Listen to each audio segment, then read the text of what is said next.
Hello, everyone. Welcome to today's webinar, Nonprofit Power, Engaging Voters for a More Inclusive Democracy. Before we get started in our webinar today, I do want to thank some of our wonderful promotional partners, some folks that have been helping us to spread the word about this report. So thank you to Feeding America, United Way, Volunteers of America, Independent Sector, National Council of Nonprofits, and Vote ER. So if you hadn't heard, we released our big Nonprofit Power report yesterday. This is the culmination of a year-long field program and many months of research and analysis. So we're so excited to be able to share the results, the findings, and all the hard work that our partners in 7 states across the country put in to make all of this possible.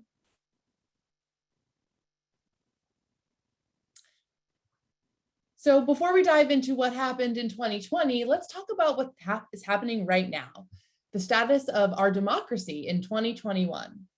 We had record high turnout rates in 2020, which was great, but there were still 70 million Americans that did not cast ballots in 2020.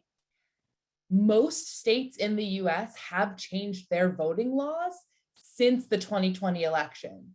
Some states restricted access around things like mail-in voting, registration, felon voting rights, etc. Other states actually really expanded it. So whichever way your state went, there's still a lot of voter education that needs to happen to accompany these changes to make sure that people are able to have their voices heard at the ballot box. And lastly, turnout in the 2021 local elections is threatened by not only COVID and ongoing pandemic challenges, but there's, when our nonprofits step back from this work, there's a lot of voters that remain unaware that elections are happening or that their vote really matters, especially in local elections.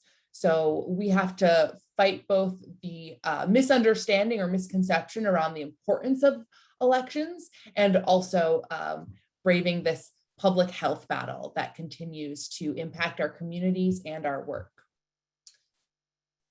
So I mentioned that turnout rates are high, so I actually want to look at those a little bit. Turnout went up across most demographic groups, but gaps between those groups persisted and in some cases even widened. So we have this graph from the Brookings Institute. It's got a lot in here. What I really want you to notice is that when you compare if you drew a line across the tops of all of these blue bars, and then another one across the top of all the orange bars, the blue representing 2016, the orange representing 2020. Yes, the orange bar is higher, but it follows that same path. So even when we look at Asian American voters, who had a huge turnout boost compared to previous elections, they're still under 60%. So they're still lower than the Black turnout in 2016. So there's still a long way for us to go. When you look at the other gaps, like even the youngest voters, they had a bigger jump in turnout compared to those in older age brackets, but they're still not even meeting that 2016 level of turnout.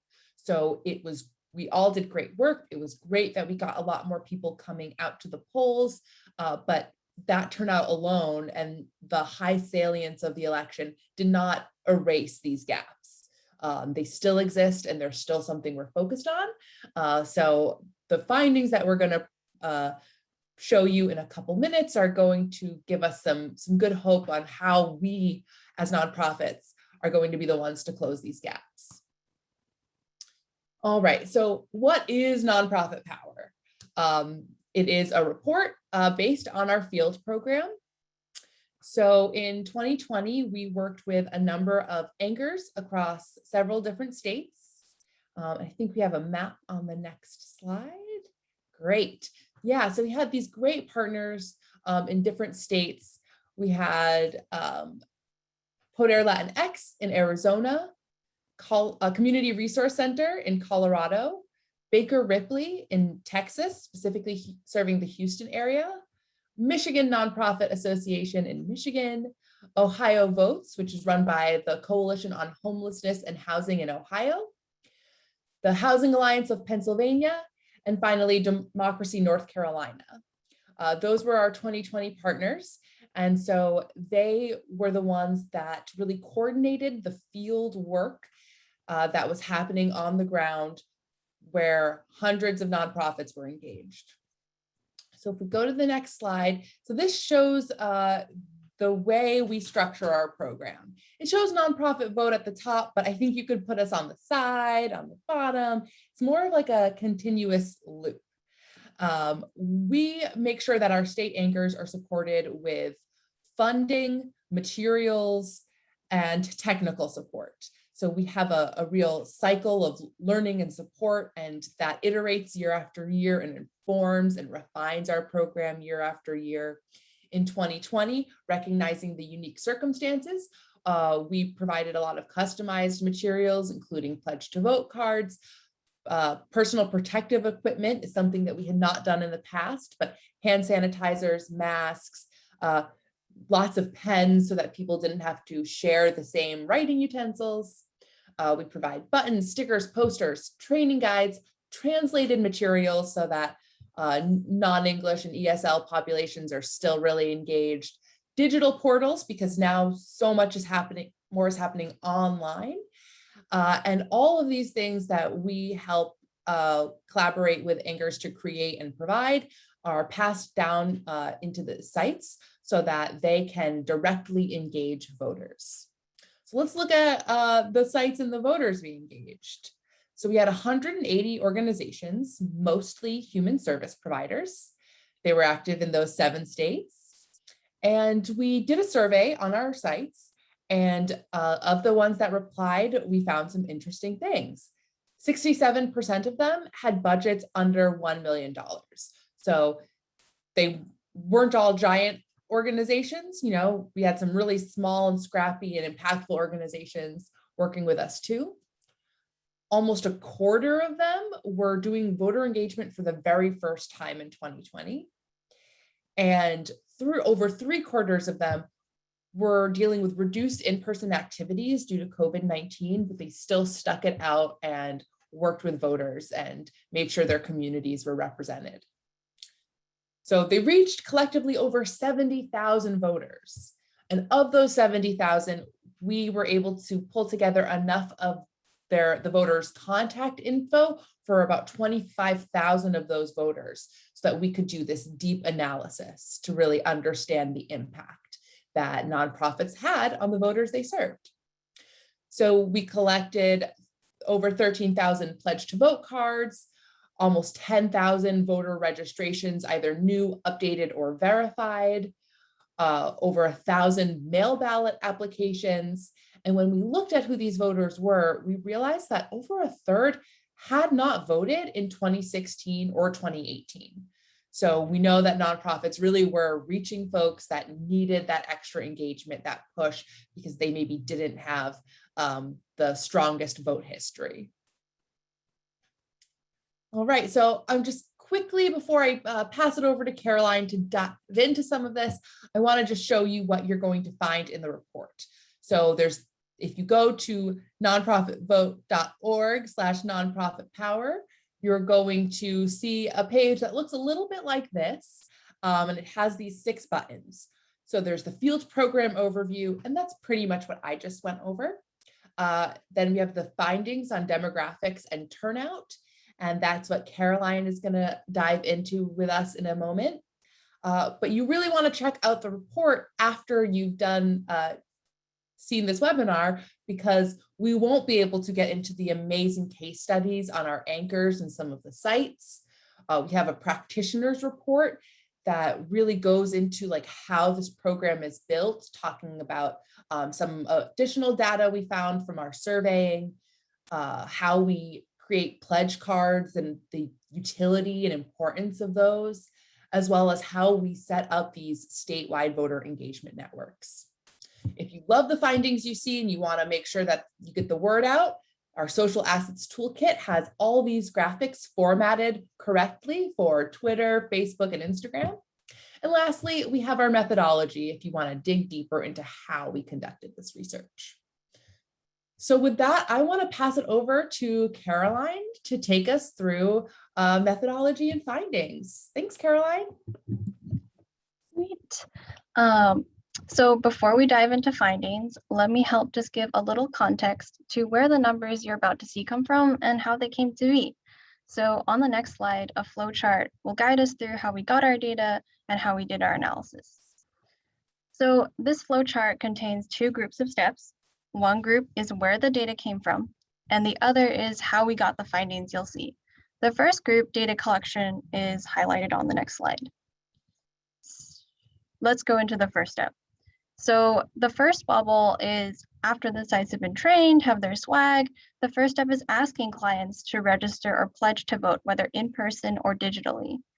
Now that they've been asked, the voters in the second step fill out something tangible, like a voter registration, registration verification, pledge to vote, or vote by mail application, versus just verbally saying, yeah, I'll vote or I'll register later. And in the third bubble afterwards, our anchors help us corral that data from the sites and make sure that we have the appropriate information we need for analysis. So those asks, those registrations, et cetera, by nonprofits is where the data and the results you'll see come from. So in the next slide, the second half of this process is the actual analysis. So to do the analysis and show you these findings, we need to know more than just the names and the addresses of those people that we engaged. We need to know whether the person actually voted.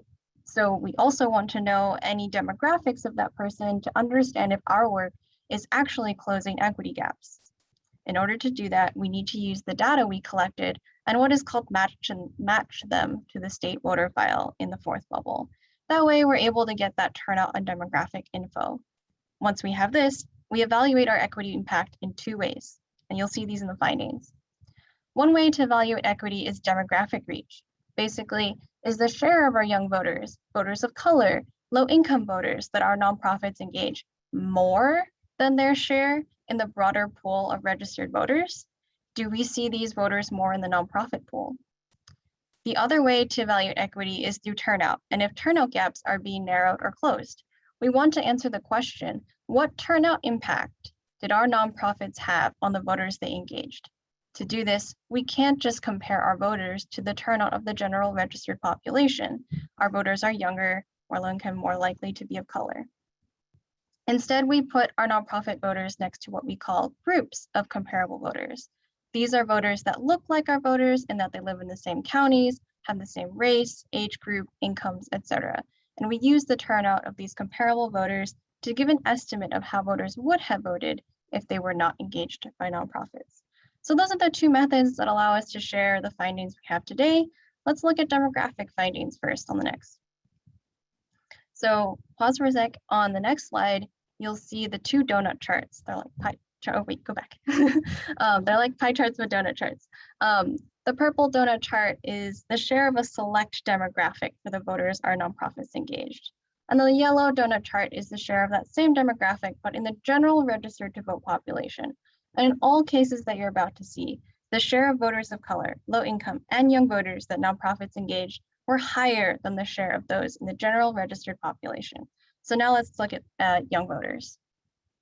This graphic shows us that voters engaged by nonprofits were 1.6 times more likely to be 18 to 24 years old.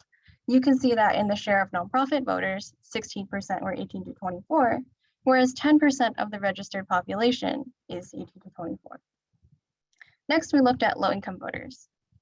This shows us the same pattern, where we see that the share of low-income voters in our nonprofit pool is much more than the registered voter population. Specifically, voters engaged by nonprofits were 2.1 times more likely to have less than $30,000 in annual income. You can see 40% of our nonprofit voters versus 20% of the registered voters. Last in demographics we looked at were voters of color. So this shows us that the voters engaged by our nonprofits were not 2 times, but 2.4 times as likely to be voters of color. Over half of our nonprofit voters were voters of color, whereas they only make up 22% of registered voters. These charts are just powerful statements of the reach that nonprofits have, and that choosing to engage voters at nonprofits is targeting the right voters to close those gaps. Let's go to this transition slide before we get into turnout. The next set of findings are all about that turnout. So as a reminder, we're going back to our comparable voter turnout and nonprofit voter turnout. In the following graphics, you'll see a purple icon, which will represent the nonprofit voters, and the yellow will be the comparable voters. The comparable voter group was created again by estimating the turnout of a matching group of peers on demographic lines like race, geography, income, etc. We do this because in the past, we've had nonprofits engage overwhelmingly young Hispanic voters, which is awesome, but then our turnout seemed lower when compared to non-peers of the broader pool of registered voters who were just older. Other times, our nonprofits engage voters in high turnout states like Minnesota that skewed our voter turnout higher, which inflates our nonprofits' real impact. So to get as close a comparison as possible of peers to peers, we make those comparable groups that do account for the voter state, county, race, age, etc. And so we'll see in the following graphics, when voters are engaged for nonprofits, they do have a higher turnout than their comparable peers. Let's first take a look at young voters who are aged 18 to 24. In this graphic, you can see the purple person and the yellow person. Their height represents the turnout of their group, which was 63% and 58% respectively. The blue boxes underneath the purple person or the nonprofit is what we call the turnout boost from the nonprofits. This is showing us that our young voters, when engaged by nonprofits, so see a 5 percentage point, abbreviated PP, boost in turnout over their comparable peers. So next, let's take another look at low-income voters, those who earn under 30,000. You can see again that the voters our nonprofits engaged in purple received a turnout boost of 7 percentage points over their comparable low-income peers. You can see the average turnout of each group below the icon, and then next we looked at race, and again we see those boosts. So for Hispanic voters engaged by our nonprofits, we saw a 5 percentage point boost in turnout over their comparable. And for AAPI voters on this next slide, we see a 6 percentage point boost. So lastly, we looked at education, specifically at those who do not have college degrees. And voters who likely did not have college degrees also saw a boost of 4 percentage points in turnout over their comparable non-college peers. So in this next transition slide, in order to close these gaps, we do also need to compare the turnout boost of our nonprofit voters to some non-peers, namely those we want to close voting gaps with. For example, if Hispanics and whites voted at the same rates, there would be no voting gap and also no imbalance in representation. Likewise, if those who went to college or did not go to college voted at similar rates, there wouldn't be a gap. So when our nonprofits engage voters, do they actually close those gaps? For the first time, we were actually able to analyze and see that yes, nonprofits do close and narrow some gaps, starting with race on the next slide. In this graphic, you're seeing the purple voter who represents low-income Hispanic voters with a turnout boost of 10 percentage points over the comparable low-income voter. However, now we're adding a green voter on the next slide, who is the non-peer we want to close the gap to. This green represents the low-income white voter who in 2020 voted at a rate of 55%. On the next slide, you can see that the turnout of this broader population of low-income registered white voters and our nonprofit engaged low-income Hispanic voters is the same, and therefore a gap was closed. Let's take a look at another example between Black voters who are modeled as least likely to vote, called low propensity, and white voters. So in this, you'll see that the purple represents low propensity Black voters, and the turnout boost was 11 percentage points, compared to the comparable low propensity Black voter, which is the yellow.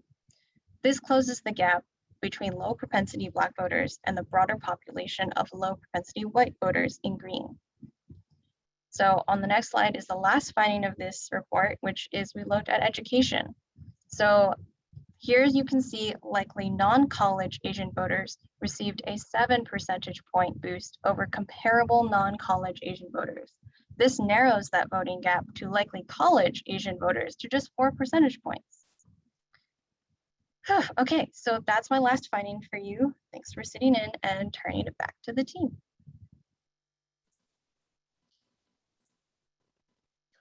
Caroline, before we move on, I do want to ask one thing. We have some folks in the chat or question and answer box, and I do welcome everyone to add your questions there. Asking about voters with disabilities, are we able to track that at all? Yeah, that's a great one. We are not able to track that right now. I think we are able to get demographic information modeled from Catalyst, and I don't think they have a model for disabilities, but I'll ask, they're always developing new things and they also really listen to partners. So yeah, that was an awesome suggestion and I'll bring that up. Great, thank you. All right, then I will now ask Brian to come up and tell us a little bit about the implications of this report. Thank you, Caitlin, and thank you, Caroline, for the excellent data presentation and findings on the report. And so I think I want to turn to the next slide here and look at the implications of what does this mean. So the key challenge we have is that far too many Americans think that it is the job of political candidates and campaigns to contact voters, register them, get them to the polls, and so forth. And I would even say far too many nonprofit leaders think it is the job of political campaigns and candidates to do that heavy lifting of voter engagement work. But the fundamental problem is that that is not the goal of a political campaign or a candidate. The goal of a political campaign or candidate is to win an election. Even the most benevolent, well-meaning campaign, at the end of the day, they have to make strategic choices and allocation of resources. And so when they decide where to spend their money, when they decide where to, go knock on doors, they're going to focus that attention on people with a history of voting, right?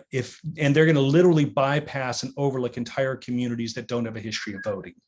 And I saw this early on when I started with Nonprofit Vote. I remember meeting with a candidate who was running for office, and she wanted to go out and knock on the doors of this low-income neighborhood in her district, in her campaigning.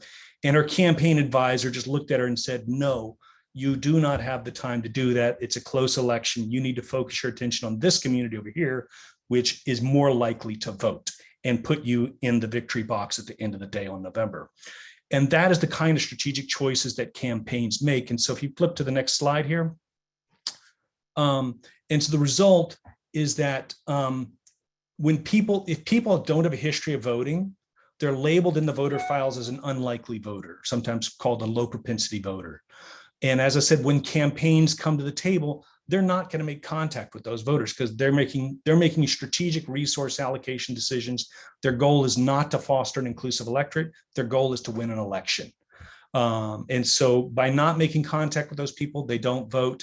They're once again labeled as an unlikely voter, and this feedback loop keeps reinforcing itself over and over and over and over again.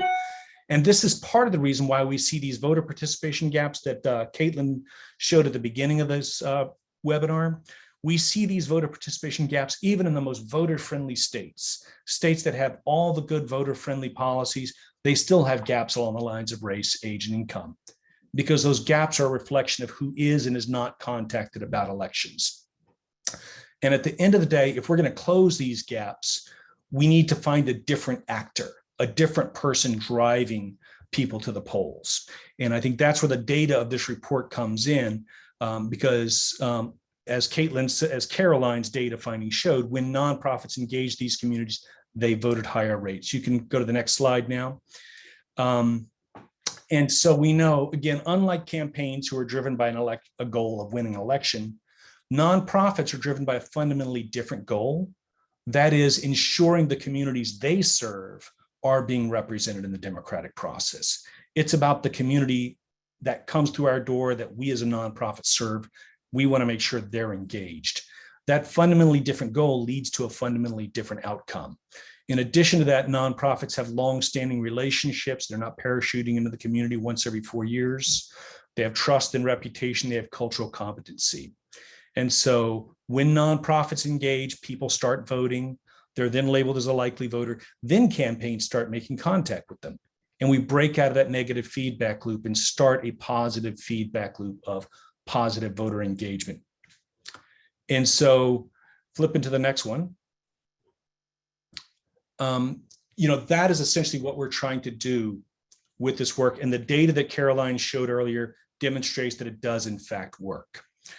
Now, the benefits for the organization, in addition to the community, obviously there's a benefit for the community. You're benefiting the community you serve when you engage them in the democratic process, but you're also benefiting the organization because the organization is going to have more influence. When they register voters, candidates take notice. For the same reason candidates start knocking on the doors and calling those folks after they start having a history of voting, they're going to start paying attention to the nonprofit that's actually getting them there. It boosts your advocacy work. So if your nonprofit is doing advocacy, when your community is voting and participating, you're going to have more ability to influence those issues. And it expands your reach and the relationships you have with the communities you serve. And again, we talked about the benefits for the communities. It has stronger social connections for the communities. It leads to greater quality of life, longevity, personal agency, and empowerment. And that's an important thing here, right? We want to strengthen the communities we as nonprofits serve. And this is one of the ways we do that. And fostering community-based leadership. And so these are key elements of why, again, if you take this report and you look at it and you'll see all the wins that your organization has, all the wins that your community has, and the data to back up the fact that it does have a positive impact. There's one element of this report that we did not get into, but I think it's worth noting on the next slide, is 2020 was a very unusual year, as we all know. With this global pandemic, we had a unique learning opportunity before us, because a lot of nonprofits in the face of the pandemic said, we cannot do face-to-face voter engagement. We're going to do all our engagement online, right? We're going to send people emails. We're going to do phone banking. We're going to put voter registration forms in the food delivery boxes, different types of digital or no-touch voter engagement strategies. Other nonprofits in our data set continued in-person voter engagement, but they did it with all sorts of COVID safety precautions. They wore the PPE mask, they used hand sanitizers, pens, and did it in COVID safe ways. And it was a very interesting learning experience, because the impact of that, if you flip to the next slide, is that the voters who were engaged in person by nonprofits were nearly 1.5 times as likely to be voters of color. So the nonprofits that were doing in-person voter engagement, 60% of the communities 60% of the voters that they registered were people of color. For the nonprofits that went entirely digital, or the voters that were registered digitally, 43% were people of color. And so again, we see that voters engaged in persons by nonprofits were 1.4 times as likely to be voters of color. And going to the next slide, you see the similar trend with low income. So voters engaged in person by nonprofits were 1.7 times more likely to have incomes less than 30,000. Basically, just over half of the voters who registered in person were low income, versus only 30% of the voters that were registered or engaged through digital means. And a key takeaway of this, and if anyone who's done voter engagement work for any amount of time knows that when you're engaging a truly disenfranchised community, a community that has been told for various reasons their opinion doesn't matter, or they believe their opinion doesn't matter, you got to kind of look people in the eye and talk to them about how their voice really does matter, and bring them back into the political process. That's a lot harder to do online. That's a lot harder to do digitally. The one exception here, and you go to the next slide, is young voters. The one exception is where young voters, yes, a slightly larger share of the voters who registered in person were young. A slightly higher share of the voters who registered digitally were young compared to the voters who registered in person. Again, voters engaged digitally by nonprofits were 1.3 times more likely to be under 25 years old. But by and large, if you're really seeking to engage low-income communities, communities of color, and folks who've been left in the margins, it is important to continue doing some of that face-to-face engagement to the extent that it is safe and healthy with all the COVID safe precautions. And so we hope this report has given you some compelling evidence of why you as an organization should invest in building out a voter engagement program for the communities that you serve. And you can flip to the next slide. Again, this report hopefully provides you enough evidence on why this is a worthwhile investment for your organization. The data in this report shows that it does reach the communities we're seeking to engage. The data also shows that it significantly narrows voter participation gaps and boosts turnout among underrepresented communities. And so we're asking for your help today. Go into the next slide there. In sharing the findings of this report through the nonprofits that you work with, the sector and the communities that you work with. On our website, as Caitlin pointed out earlier, there is an icon that includes all our social media assets. They're already formatted for Facebook, Twitter, LinkedIn, Instagram, et cetera. And you can download those social media assets, share them on your channels. Include this report in your emails, your next network email to nonprofits in your community to help encourage and spread the word about this report and the compelling findings that it has for why nonprofits should be investing in this work. And next, start engaging voters yourself. If you're not already doing it, look to 2021 as an opportunity to get your feet wet. There's very important local elections going on all across the country that your nonprofit can register people to vote for. Your nonprofit can send out election reminders, and importantly in local elections, educate people about what's on the ballot, because a lot of folks are unaware when these off-cycle elections happen, what races are even taking place. And you can also sign on as a National Voter Registration Day partner, and that is on September 28th of this year, Tuesday, September 28th, where National Voter Registration Day partners across the country will be organizing a massive voter registration drive in communities everywhere.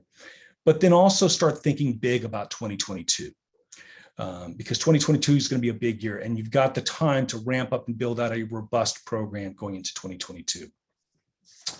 And with that said, I think we are turning it back to Caitlin for any question and answers that we have from the group. Yes, and I am just pulling up the link for registering as a partner for National Voter Registration Day. I want to make sure everyone has that. Ooh, looks like I grabbed a link that's got a lot of coding on it. Hold on, here we go. All right, so that doesn't have to be a million pages.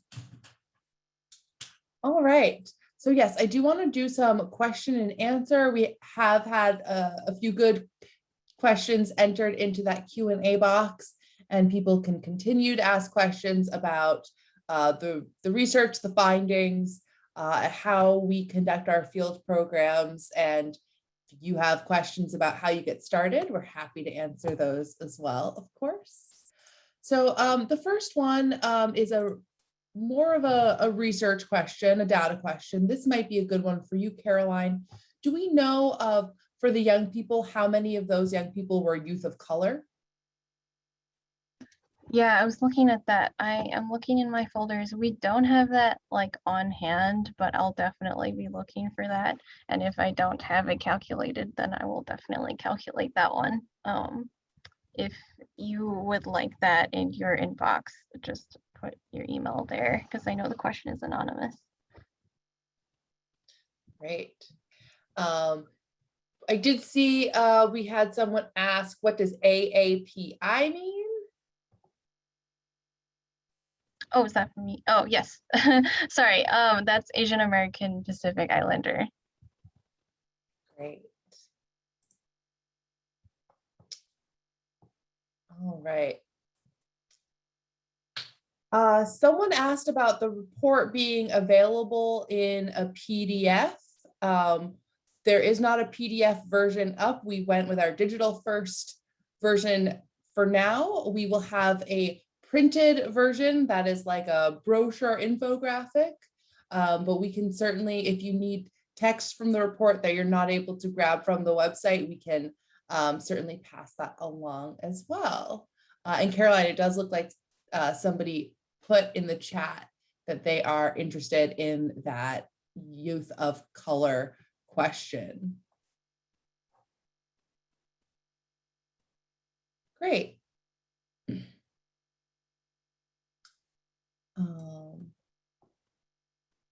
So Brian, I have one for you. Someone is asking about those changes to voting laws that are happening, and how do you think that will impact get out the vote drives and motivating people to actually participate? Obviously that's going to change by state.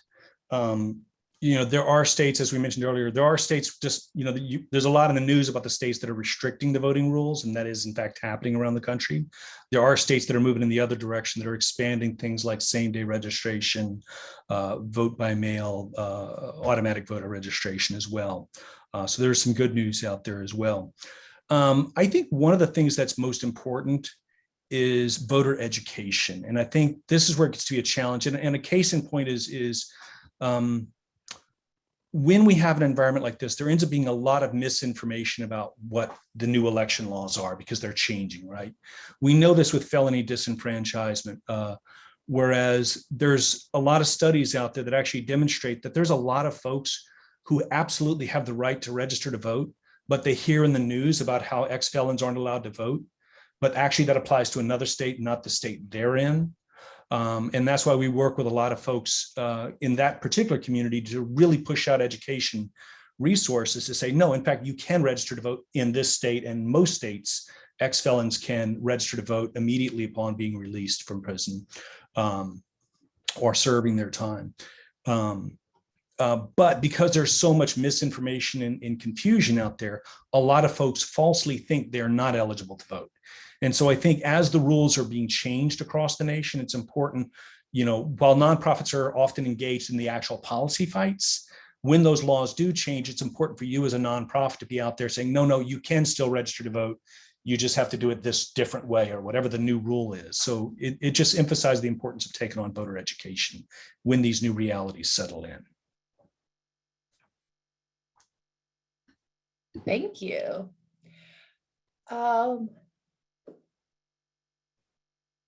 Caroline, are we tracking people, how people vote, if they're voting by mail, etc.? Do we have any data on that?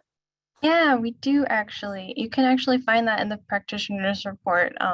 We were able to know like what percent voted by mail, what percent voted like early, or I think in person at the polling place on election day. So I don't have the numbers offhand, but if you just click on the practitioner's report icon, that should be one of the first charts on the page. Thanks. I think you both have a lot of insight on this. Someone's asking about how our state partners recruit the local partners. I don't know if one of you wants to get started with how that process works. I can start. So it really depends on the nonprofit. If you also take a look at the practitioners, it'll tell you about some of the different anchor models. But for some of them, they already had existing relationships, like in a membership, they did trainings for them. Like they were kind of already involved in the network, like Michigan Nonprofit Association, like they're a member. But I think you're asking probably if they're not a member, how you do that. For some of our anchors, I think they kind of developed relationships with people that are in the region that they wanted to organize in, and those people just had natural connections with some of the organizations or were already working with them, or like when they were doing voter engagement could just help out a little more because they were local in the area. So that's a big one, is just finding people who, are there, they can trust, they kind of know. And I think, yeah, I'll pause there and see if, someone else has anything to add, and I'll chime in if I have anything else. Yeah, I think that's essentially it. I mean, the reality is some of our really effective anchors are groups that already have a vast network of nonprofits that they work with, human service nonprofits, food pantries, housing clinics, whatever the organizations are that they can leverage. If they don't have, because really to be successful, you need two things. You need some voter engagement expertise or civic engagement expertise, and you need that network of relationships. But it doesn't have to be within the same organization. One organization can just have that network of relationships, and they partner with us for the expertise. In other groups, in other cases, a group may have both the expertise and the networks under one roof. But I think those are both two fundamental components to recruiting those partners and building that network of nonprofits. And I will just add that we have our network of anchors. You saw the 7 listed. We've also have partners in New York. This year, we're working with Community Votes, and in Georgia, working with Georgia ACT, which is the statewide Community Development Corporation Association in Georgia. And we're always looking to add new partners. We have so much that we've learned running these programs and working with these anchors, and we really are eager to share that knowledge. And that is a lot of what the practitioner report is, as well as the case studies. But for any organizations that think that they might be a good fit to help coordinate some of their members or local groups that want to do voter engagement, please reach out to us, because we would really love to help support that work as much as possible. And for the organizations out there, I see a question from Carol asking, is there a place where we can learn which local nonprofits are active in our area so we can form alliances in our area? It's a really good question. I don't know of any good database, but I think by becoming active with National Voter Registration Day and following some of our work, there'll be opportunities for us to connect you with others in your area.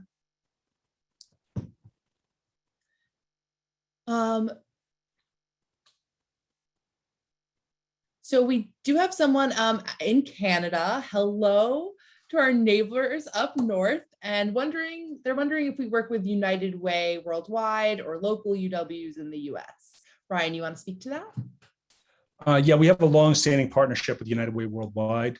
They're part of our leadership council. We've done joint toolkits with them.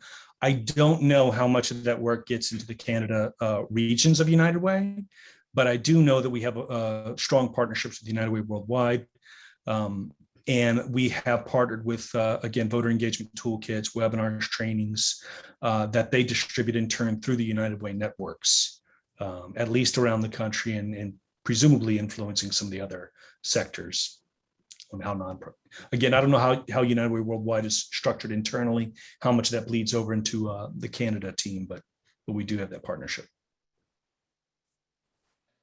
We are getting some questions about not only asking if we were tracking voters with disabilities, but somebody asked about folks that have former felony convictions, returning citizens, people like the housing situation of folks, unhoused versus housed, transient, etc. Caroline, can you speak to the data that we have access to and what might need to happen for us to expand into those kinds of questions? Yeah, so we collect name and address from kind of those voter registrations so that we can do this analysis. And ultimately, like, we are not collecting like the race and the income of the person on the spot. We get that from the voter file or from Catalyst, which kind of models a lot of this stuff.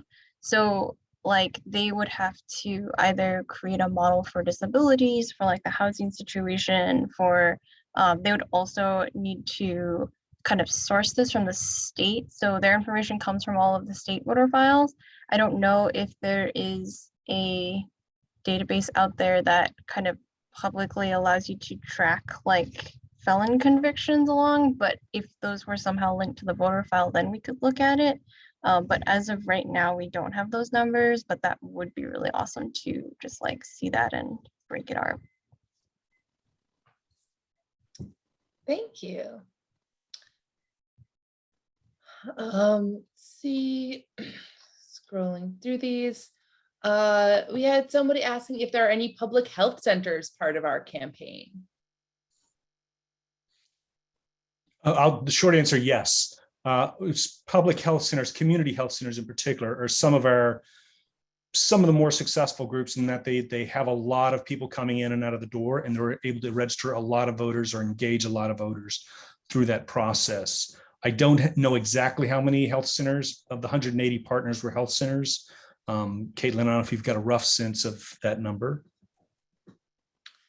I don't. I know it was very challenging for health centers to participate in 2020 because of the drastic ways their operations had to change and adapt to the public health crisis unfolding in so many of our communities.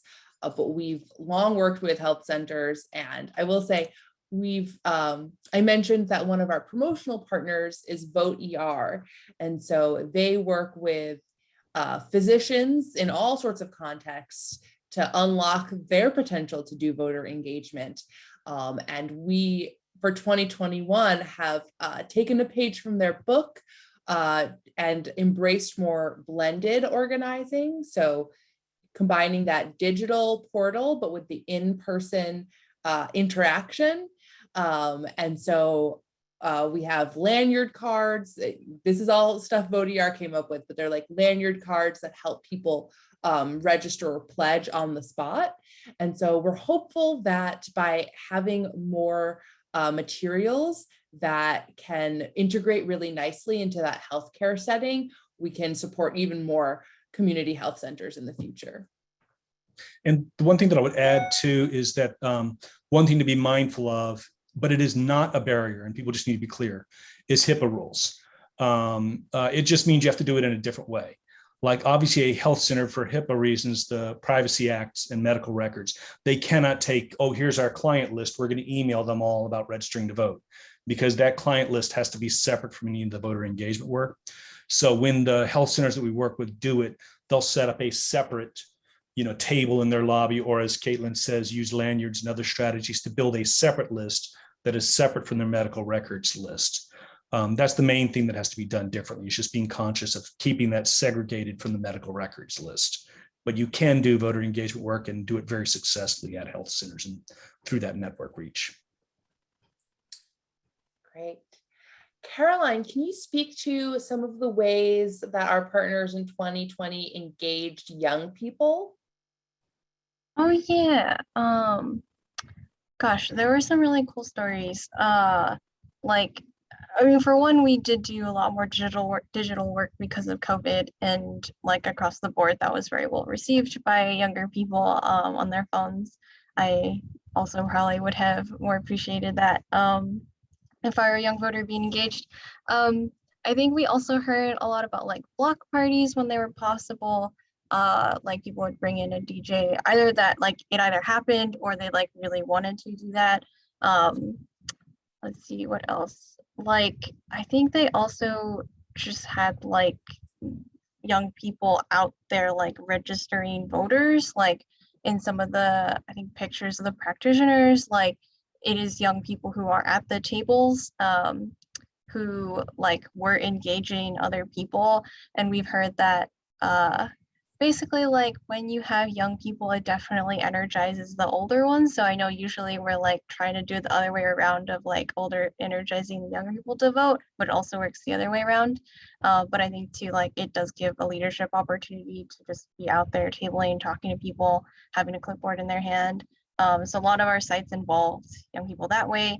And then I think we also had like kind of, we saw some like young people ambassadors where like these people would also just reach out to peers in their area. And I've also heard like Circle do that. They use civic engagement research and field group at Tufts. Like they also advocate for just like kind of youth leaders who then reach out to people in their community, kind of like real in-person influencers, more or less, you know. Yeah, and you can read about some of those awesome methods for engaging young voters, especially young voters being part of the engagement effort in some of our case studies. So Justice Served Inc. was one of the sites in North Carolina. So we have a case study on the North Carolina page about how they were specifically serving returning citizens, the former felons and their families, and with a block party and youth. We also had Bradbury Sullivan LGBTQ Center in Pennsylvania, and that is on the Pennsylvania page, talking about the work that they do with young people, such as support groups, and how seamlessly voter engagement really integrated into that programming. So thank you, Caroline, for sharing some of those different strategies. And we love to hear more. So if you have other folks out there have other ideas, we love to hear that. We got a question, based on our data, which contact effort got the highest results, virtual or in person, in regards to doing the pledge cards? So I think there's a couple ways we could interpret that question, but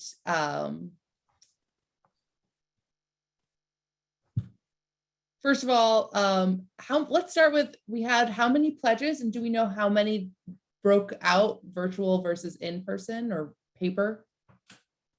Yeah, see if I can bring these up on the fly. See, okay, digital pledges. We'd definitely like more paper pledges this year. So we're looking at about 10,000 paper pledges versus 3,000 digital pledges. But digital pledges, like as a ratio from like pledges to registrations, like digital pledges were very successful as a digital means. Like there are many more pledges than registrations versus like paper pledges to paper registrations, if that makes sense. Yeah. And there's other implications, I think, to consider when thinking about the digital versus the paper. I think we know, and as the data here earlier showed, there's different demographics that are reached. There's different, some of the positives of the digital is you don't have to do data entry. You already have your call list already formatted. You can do mailers automatically. You can do, it really expedites the process of doing follow-up communications because you don't have to enter it in. It also reduces errors. When trying to interpret handwriting from a pledge card, if you're retyping, or a voter registration form. One of the same reasons that digital has that advantage is that you don't have to interpret handwriting where the name gets written wrong and suddenly they're not registered because they had illegible handwriting on the form. You don't have those problems with digital. So there are advantages to digital in addition to the no touch and the COVID safe environment. Yeah, I'll also add that there was a portion of these digital contacts where like people had their tablets out and like had the website pulled open, and right now we're not able to disentangle like were these in-person contacts that happened through the digital portal, or were they like contacts that happened just digitally? I do know that like the majority of the digital is not in person, but we did have some of that as just like another tactic if you're trying to like think about hybrid organizing. Another one was we found that we heard a lot that digital was just really challenging and a lot more challenging than expected this year. So one of the ways to work with that was people did phone banks so that they would just walk people through the platform. So that's also just another, nuance to digital that we've heard that works really well. Yeah. And I think the other thing that I would just add, and I think, when the question is interesting because, how do you measure success? Is it by the number of people who register? By the type, the demographics that are reached? And I think that's a key question that needs to be asked when you look at that digital. Because again, we saw the demographics that are engaged with paper versus digital, and that's an important thing to consider. But it's both and. They both have their role, and you can absolutely use the digital where it's appropriate and where it's effective, in tablet form, in person, and there's various ways. I think at the end of the day, the important part is just starting with some way, whatever way is going to work best. It's great to start with even just leveraging your communications channels, and then just keep working and, engage your staff, engage your volunteers. They should also be registered and informed about voting. And then you can really work on making it a part of your services and your day-to-day at your nonprofit. I do want to thank everyone who attended the webinar today. I hope you enjoy the report. I hope the findings are helpful and that you take inspiration from the case studies. For everyone who is on the webinar today and is participating in the Nonprofit Power convening, I am putting the link for the session that begins in 30 minutes in the chat. You can open that up and just sort of leave it in the background while you take your break. And for everyone, when this window closes, a survey will pop up. We would love to hear your feedback on this report and your takeaways. So once again, thank you, Brian, Caroline, and everyone who joined us today. Have a great rest of your Tuesday.